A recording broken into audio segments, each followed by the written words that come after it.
Hello friends, welcome back to my channel. నేను మీ లలిత లోకేష్. ఈ carrot beetroot juice కదేంటో ఒక్కసారి చూద్దాం పదండి.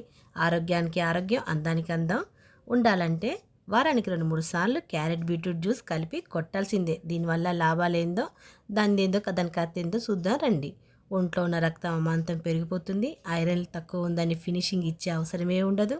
ఒంట్లో ఉన్న అనవసరమైన కొవ్వు మొత్తం కరిగి హవ్వా అయిపోతుంది. బరువు కూడా తగ్గి మస్తు స్లిమ్ అయిపోతారు. ఇంకా ఆలస్యం ఎందుకు భయ్యా, క్యారెట్ బీట్రూట్ తెచ్చుకో, జ్యూస్ చేసుకో, వారానికి 2-3 సార్లు గటగట తాగి ఆరోగ్యానికి ఆరోగ్యం, అందానికి అందం. నేను ఈ వీడియోలో చూపించే విధంగా 2 క్యారెట్లు, 2 బీట్రూట్లు, సగం కప్పు చక్కెర ఈ జ్యూస్ జార్లో వేసి 2 కప్పులు నీళ్లు పోసుకొని నేను ఈ వీడియోలో చూపించే విధంగా బాగా మెత్తగా అయ్యేంతగా మిక్సీ పట్టుకోవాలి. గటగట తాగి పడేద్దాం. గట్లనే మన ఛానల్ని లైక్ చేసి, షేర్ చేసి, సబ్స్క్రైబ్ చేసి, గంట సింబల్ జర గట్టి కొట్టండి భయ్యా.